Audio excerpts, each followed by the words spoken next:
Banyak. Bolang.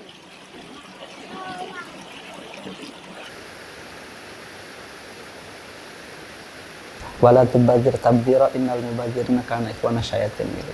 Ar-rahatu fit tabaddulil amal. Artinya kita ini selalu hidup yang gak ada istirahatnya.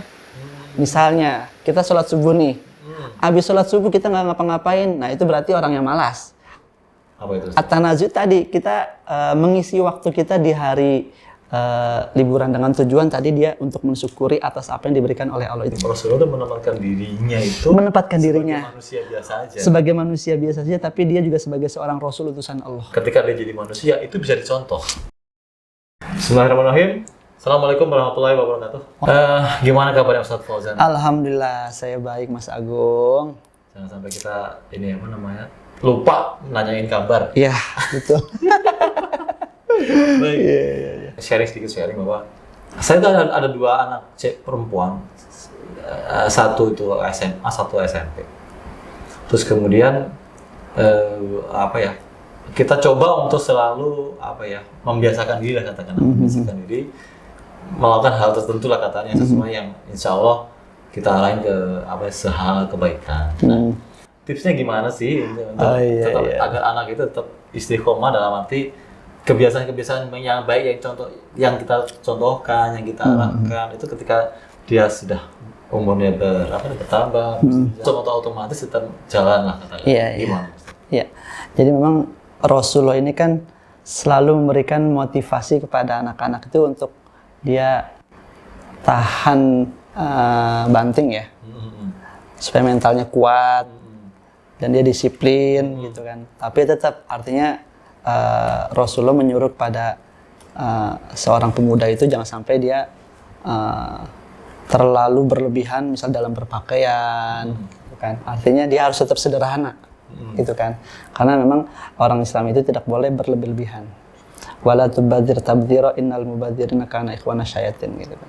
Jadi artinya di sini kita sebagai peran orang tua melihat gambaran figur Rasulullah dalam memotivasi seorang pemuda. Nah, artinya Rasulullah itu kan mendidik, mengajari seorang pemuda itu untuk bermental yang kuat. Mental kuat itu seperti apa? Nah, mental kuat itu artinya kita memberikan dia itu mungkin pendidikan-pendidikan, pelatihan-pelatihan yang mentalnya harus siap tahan banting bahasanya dah tuh.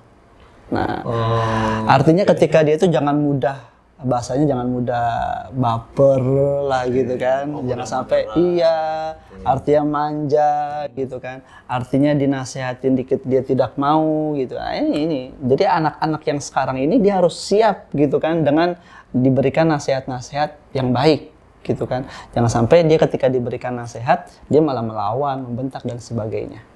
Nah, inilah peran kita sebagai orang tua. Nah, makanya ketika itu Rasulullah itu kan kepada seorang pernah juga Rasulullah itu kan memberikan pelatihan kepada sahabat-sahabatnya untuk bisa memanah. Nah, kenapa dibutuhkan untuk memanah? Karena dengan memanah itu dia biar bisa fokus melatih instingnya mereka. Jadi artinya memanah itu bukan hanya sekedar dia hanya memanah, tapi di situ melatih kefokusan seorang, gitu kan? Bagaimana dia tepat sasaran, bagaimana dia disiplin, gitu kan? Karena pernah Rasulullah berkata juga, irmu ya bani Ismail fa inna abakum kana romian. Jadi pernah Rasulullah itu berkata kepada para pemuda, para sahabatnya bahwa latihanlah kalian memanah, wahai keturunan Ismail, gitu kan? Karena pendahulu-pendahulu kalian itu rata-rata sebagian pemanah semuanya. Romian itu artinya pemanah tuh. Romian. Irmu itu berpanahlah. Gitu kan. Nah, ini hebatnya Rasulullah gitu kan. Nah, dengan memanah ini kan melatih fisik seorang itu biar dia disiplin dan fokus dalam tepat sasaran. Gitu kan. Karena dengan dia dilatih untuk kegiatan-kegiatan yang baik, mungkin kan zaman Rasulullah mungkin adanya memanah dan adanya berkuda ya. Tidak menutup mungkin di zaman-zaman sekarang ini ada pelatihan-pelatihan yang lain yang sifatnya sama dengan Rasulullah, gitu kan. Ya tujuannya tadi supaya anak itu terdidik, terlatih dengan mental yang kuat, gitu kan. Ya mungkin ada kegiatan-kegiatan latihan-latihan ini sifatnya mungkin gak hanya sifatnya memanah atau berkuda, gitu kan. Mungkin bisa dia bermain basket, itu udah ada masalah, gitu kan. Itu kan melatih ininya dia, biar dia ada kegiatan-kegiatan. Seperti itu. Akhirnya kan mental dia terbentuk tuh, dengan dia selalu aktif dalam kegiatan-kegiatan bagi seorang anak ya. Akhirnya mental dia terbentuk tuh. Ketimbang dia hanya di rumah, ketimbang dia hanya tidak fokus dengan kegiatan-kegiatan yang lain, akhirnya dia menjadi seorang yang peminder, seorang yang karena dia mungkin tidak ada aktivitas dalam kehidupan sehari-harinya. Gitu, pemurung gitu kan, cenderung minder dan sebagainya gitu kan. Tapi kalau anak itu introvert gitu kan. Tapi kalau anak itu ada aktivitas kegiatan-kegiatan yang sifatnya baik, saya yakin mentalnya terbentuk. Oke, baik Ustaz. Balik ke pertanyaan tadi saya benar. Jadi intinya kan sebagai orang tua kita selalu mensupport lah. Nah, tapi pasti kan ada intinya ada ilmunya nih. Nah, ilmunya bagaimana sih Ustaz untuk ini supportnya udah, tapi tetap mau nempel enggak? Nah, itu lemnya apa sih Ustaz supaya mau nempel itu? Ya diberikan dengan kata-kata motivasi. Karena memang ada kata-kata motivasi itu ar-rohatu fit tabaddulil amal. Jadi artinya itu istirahat itu kan pergantian dari suatu tempat ke tempat yang lain. Gimana Ustaz? Ar-rohatu fit tabaddulil amal. Ar-rohatu fit tabaddulil amal. Oke. Jadi artinya ketika saya santri dulu itu kita nggak ada waktu istirahatnya. Nah, jadi makna istirahat itu pergantian tempat dari pergantian suatu tempat ke tempat yang lain lah bahasanya. Nah, itulah istirahat sebenarnya. Artinya kita ini selalu hidup yang nggak ada istirahatnya. Misalnya kita sholat subuh nih, habis sholat subuh kita nggak ngapa-ngapain, nah itu berarti orang yang malas. Tapi kalau habis sholat subuh kita aktivitas, misalnya kita baca buku, zikir, mencuci, mengepel, nah itu maksud tadi tuh ar-rohatu fit tabaddulil amal. Nah ntar habis kita mungkin bebenah dan sebagainya, baru kita mungkin berangkat kerja dan sebagainya. Atau mungkin sang anak itu baru dia berangkat sekolah. Terus habis pulang sekolah, mungkin dia aktivitas makan, sholat zuhur dan sebagainya. Terus dia berdiskusi, ngerjain PR dengan sahabat-sahabatnya. Itu bagian daripada ar-rohatu fit tabaddulil amal. Intinya itu gini mungkin ya, kalau mau saya sederhanakan itu semua terjadwal gitu ya? Semuanya terjadwal. Jadi sang anak itu benar-benar memanage waktunya dengan sebaik mungkin. Gitu kan. Karena jangan sampai dia ada waktu kosong, dia nggak ngapa-ngapain. Bahasanya apa ya? Dia diam saja, itu nggak baik. Oke. Jadi karena dengan dia nanti nggak ngapa-ngapain itu, ya akhirnya dia akan menyesal nanti di hari tuanya nanti. Kalau nggak ngapa-ngapain jadi rugi kan, waktunya tersia-sia kan maksudnya. Betul. Gitu. Nah makanya tadi mungkin Rasulullah menyuruh itu dengan kegiatan memanah tadi, supaya seorang pemuda itu ada aktivitas, ada kegiatan yang sifatnya positif. Oke. Seperti itu. Artinya di zaman Rasulullah dulu, karena memang adanya cuma berkuda, memanah dan nggak kayak sekarang kan banyak sekali, sudah sangat berkembang. Artinya tidak selalu kita perintahnya itu memanah aja, berkuda aja. Betul. Semua aktivitas Jadi kalau aktivitas yang membuat anak itu menguatkan mental, betul, menguatkan fisiknya, fokusnya dan lain-lain. Betul sekali. Artinya Rasulullah itu kan menyuruh kita ini secara teksnya ya, Rasulullah menyuruh kita untuk memanah dan berkuda. Teksnya. Tapi konteksnya nanti bisa yang lain tuh. Oh, berkuda berarti dia supaya badannya kuat, supaya fisiknya kuat, mentalnya terbentuk, dan dia sering olahraga, ya kan? Akhirnya kan itu kan menghilangkan penyakit-penyakit dalam tubuhnya, gitu kan? Nah kalau kita terapkan mungkin di zaman sekarang, ya mungkin kan sedikit juga mungkin di sini juga yang berkuda dan sebagainya. Bisa kita terapkan di sekolahan tuh ada. Kan gak mungkin sekolah-sekolah itu punya kuda semuanya gitu kan. Tidak semuanya. Mahal gitu kan. Tapi bisa kita ganti kegiatan-kegiatan yang lain sifatnya mungkin positif gitu kan. Oke Ustaz, kalau bicara berkuda, memanah, apa sih namanya kayak gitu-gitu tuh sebenarnya gini Ustaz. Kita bicara Indonesia di Indonesia, atau kalau kita lebih mau sempitkan lah Jakarta dan Jabodetabek dan sekitarnya. Itu rata-rata Ustaz ketika liburan anak-anak sekolah itu banyak. Nah, ini momen penyelenggara apa sih namanya, atau komunitas apapun namanya itu mengadakan kegiatan-kegiatan yang bersifat fun tapi agamanya dapat, refreshingnya dapat. Itu gimana? Nah, ini momen yang pas. Jadi kita bisa menyelingi ya mungkin di hari libur, ya kan, di hari mungkin kita sudah tidak masuk sekolah, gunakan aktivitas kita untuk hal yang baik. Ada event-event mungkin misalnya kita tadabbur alam, mungkin di tadabbur alam itu kan nanti kan ada semacam berkuda, memanah dan sebagainya gitu. Ini kan perintah-perintah Rasulullah nih, kita bisa nih ntar melakukan hal tersebut begitu. Walaupun di sekolah itu mereka tidak ada pelatihan tersebut karena terbatas waktunya gitu kan. Tapi kita bisa tuh di event-event ada kegiatan misalnya tadabbur alam, kan di situ ada cara, mungkin di situ ada kita baca Quran bersama, pemberian materi,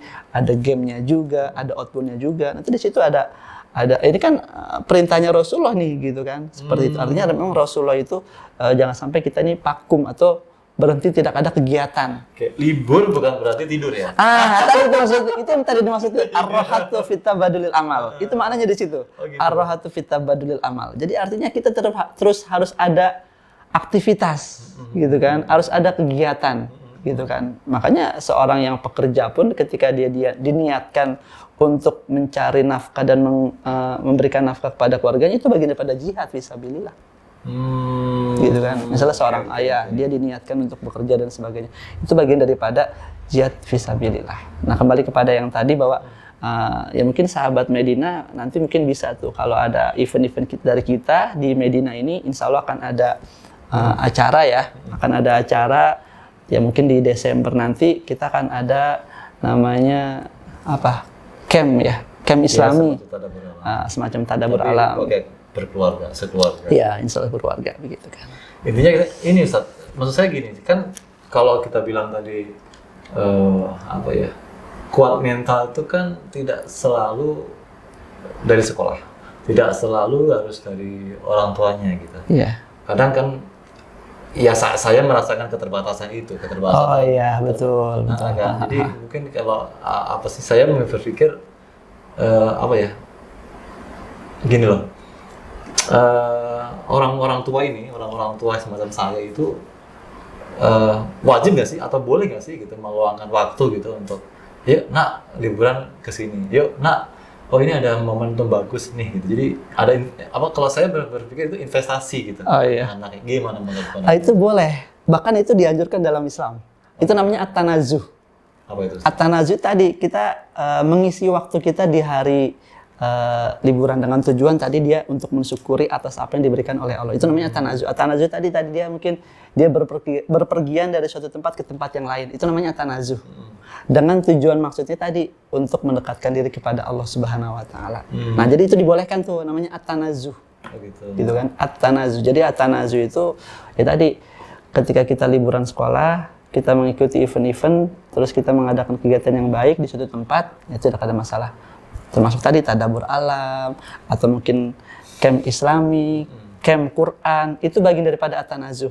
Selama yang sifat kegiatannya itu baik dan tidak melanggar daripada syariat Islam. Begitu. Tapi ini ada seri kebalikannya Ustaz, versi balik. Jadi gini, kenyataannya ketika saya tuh memang diamanahkan lah, kita ada amanah untuk mengelola sebuah rumah ibadah lah, masjid atau musola. Ketika apa ya, jadi saya ngajakin anak-anak mudanya lah katakan untuk hadir di masjid, berkegiatan di masjid gitu. Itu yang lucunya versi saya itu ada orang tua yang merasa kalau anaknya di masjid itu dimanfaatkan dalam tanda kutip ini kejelekan gitu, dimanfaatkan apa ya, dalam arti wah aku capek, aku bla bla segala macam. Itu gimana menurut, coba Ustaz gimana dengan Anda? Ya, artinya kan selama di situ kegiatan-kegiatan yang baik dan diinformasikan juga melalui tadi masjid ya, maka tidak ada masalah. Itu kan lebih kepada orang tuanya saja, begitu kan, seperti itu. Jadi tidak ada masalah misalnya kita membuat kegiatan-kegiatan yang ada di masjid, gitu kan. Terlepas nanti ada orang tua mungkin yang memberikan masukan, saran dan kritik yang lain, itu kan hanya masukan, gitu kan. Yang penting kan kita tidak melanggar aturan-aturan syariat agama. Jadi ya tidak ada masalah, Mas Agung. Jadi iya, paham, nggak ada masalah. Maksudnya gini, jadi ada apa ya, orang tua yang lain menganggap oh ini bagus, gitu. Tapi di sisi lain ada orang tua. Saya pikir ini sudut pandangnya bagaimana gitu. Yeah. Orang yang menganggap kenapa di masjid itu dianggap nggak bagus? Kenapa ketika anak ditaruh ke masjid seakan-akan dimanfaatkan? Oh iya. Padahal sisi lainnya, mohon maaf, ketika kita di rumah itu kita kekurangan loh.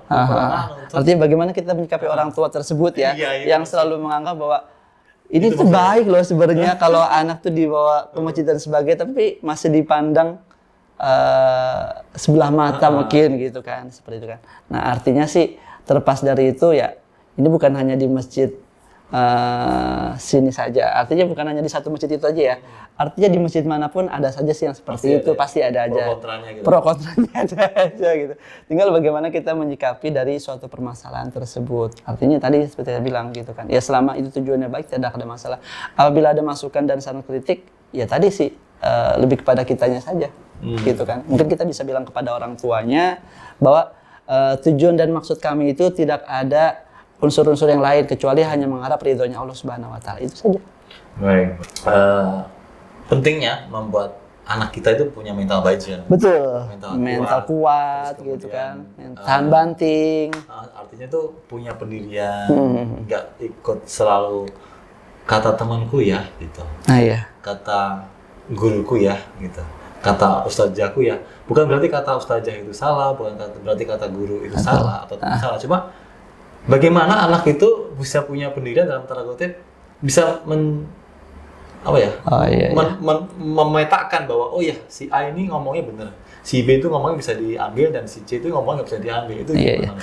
Itu tadi kita harus menanamkan kepada seorang anak kita ini harus memiliki sifat kritis yang baik. Oke. Supaya dia bisa memilah-milih gitu. Artinya nggak mudah kegiring opini kalau dia memiliki sifat yang sangat kritis, tapi kritisnya yang baik ya gitu kan. Artinya kata temannya gitu kan, oh mudah ikut terpengaruh begitu kan. Nah makanya ini kita latih kepada anak-anak kita harus memiliki sifat kritis, tapi kritis yang baik ya, kritis yang membangun, kritis yang sifatnya itu mensupport dan sebagainya, bukan kritis yang menjatuhkan begitu kan. Nah ini makanya Rasulullah kan juga termasuk orang yang mudah menerima masukan daripada sahabat-sahabatnya gitu kan. Artinya memang sahabatnya juga diberikan ruang supaya memberikan masukan kepada Rasulullah gitu kan. Makanya ketika Rasulullah itu ketika dia pergi suatu tempat dan melihat ada seorang yang ahli dalam bidangnya, itu Rasulullah nggak mencela. Ya memang ahlinya di situ. Antum a'lam bi umuri dunyakum gitu kan.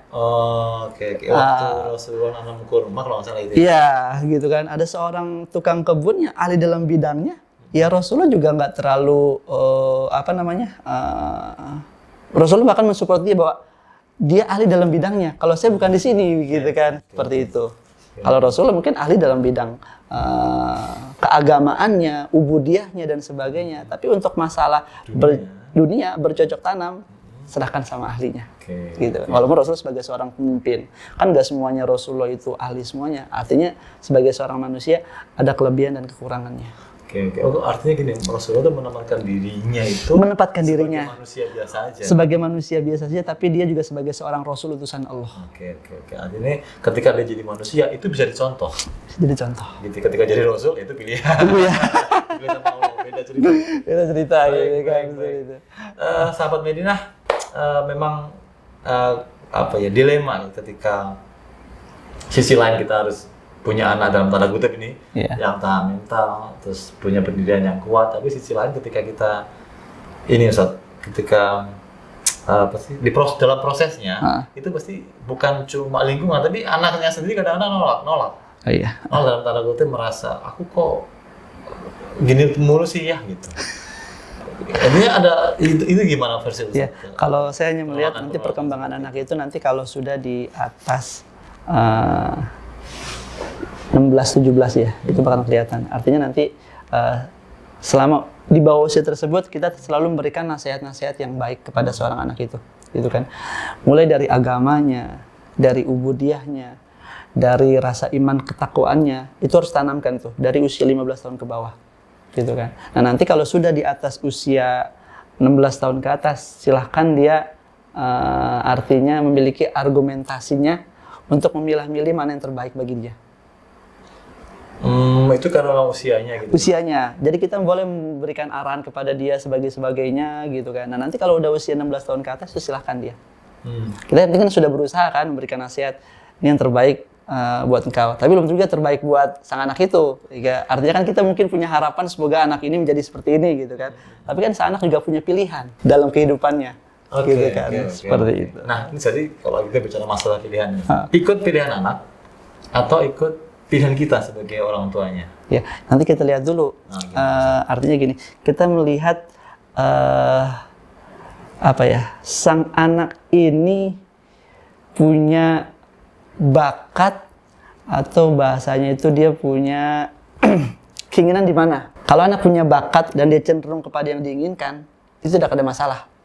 Selama itu baik. Gitu sesuai kan? Dengan bakatnya. Sesuai dengan bakatnya dan kemampuannya dia.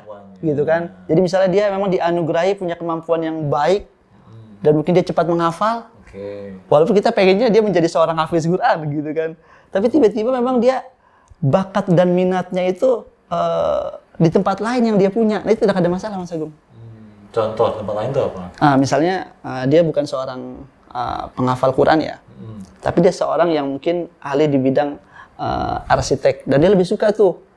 Dia rupanya memahami arsitek itu lebih mudah gitu kan. Nah, itu tidak ada masalah. Artinya kecenderungannya dia di mana? Kecenderungannya di mana?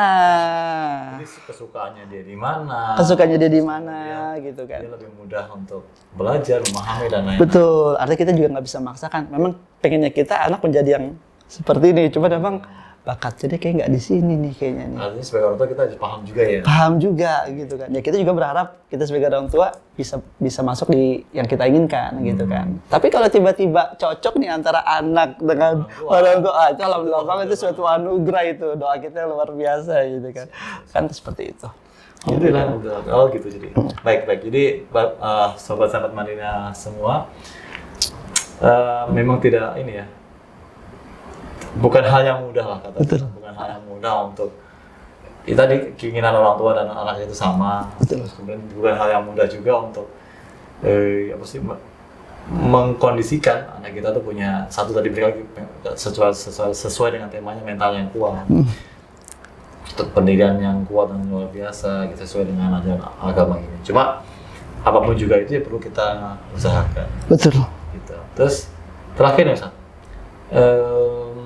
Apa sih namanya, kesimpulannya nih, dalam arti